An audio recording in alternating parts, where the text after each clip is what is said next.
नमस्कार, मी सूरज. आमोस वेलबिंग सेंटरमध्ये तुमचं सहर्ष स्वागत. आज आपल्यासोबत आहेत मधुमिता पेंढारकर, ज्या उत्तम नॅचरोथेरपी आणि उत्तम अशा ज्योतिषी आहेत. तर आपण त्यांनाच त्यांचा अनुभव विचारूया. नमस्कार मॅडम. नमस्कार. तुम्ही तुमच्या प्रोफेशनमध्ये प्राणिक लिंकचा उपयोग कशा रीतीने केला? प्राणिक हिलिंग माझा डे टू डे लाईफमध्ये माझा खूप छान उपयोग होतोय. जेव्हा की मी अग्रेसिव्ह होती किंवा राग यायचा मला फार, तर त्याच्या माझा प्राणिक हिलिंगमुळे मी खूप शांत झाली, मन शांत झालं माझं आणि समोरच्याला समजून घेण्याची टेंडन्सी माझ्यामध्ये खूप आली. ओके.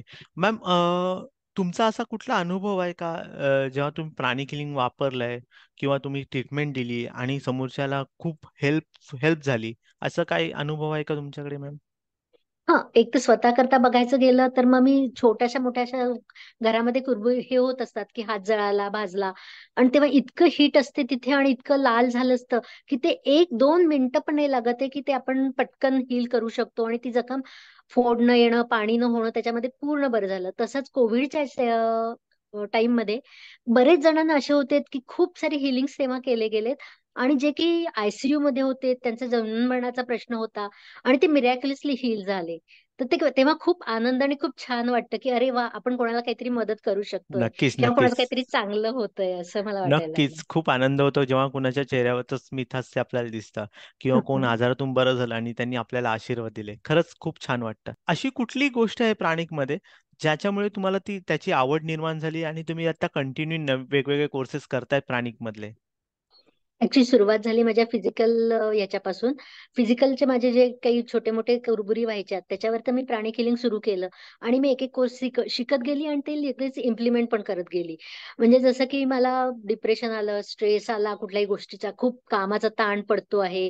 पोरांच्या शिक्षणाच्या वेळेस अँक्झायटी होते, की त्यांचा रिझल्ट काय लागतोय आता. तर तेव्हा मी माझं सायकोथेरपी यूज करत होती. तसंच माझ्या घराचा किचन गार्डन जो आहे, तर किचन गार्डनमध्ये माझ्या तिथल्या फुलझाडांना आणि बागेला मी इतकं छान ट्रीटमेंट त्याची इतकी छान झाली, की फुलं पण चांगली यायला लागली आणि फळाची क्वालिटी पण खूप छान सुधारली. तसंच माझ्या घरामध्ये बेडची पोझिशन चुकीची आहे. मग मी आता काय करू? तर तिथे मी फेंग शुई अप्लाय केली आणि त्याचे पण खूप छान रिझल्ट मिळाले. शांत झोप लागायला लागली मला. तसंच मला येणारे सायकिक अटॅक बरेचदा असं होतं, की कोणी सायकिक अटॅक पर्पजली करत नाही. पण असं होतं, की कोणतरी आपल्याबद्दल काही चांगलं काम केलं म्हणून वाईट बोलतात. असं होतं एखाद वेळेस, की अनइंटेन्शनली "अरे वाह! किती छान हे, किती छान." असं किती छान करता-करता जे आपल्याला अटॅक होतात.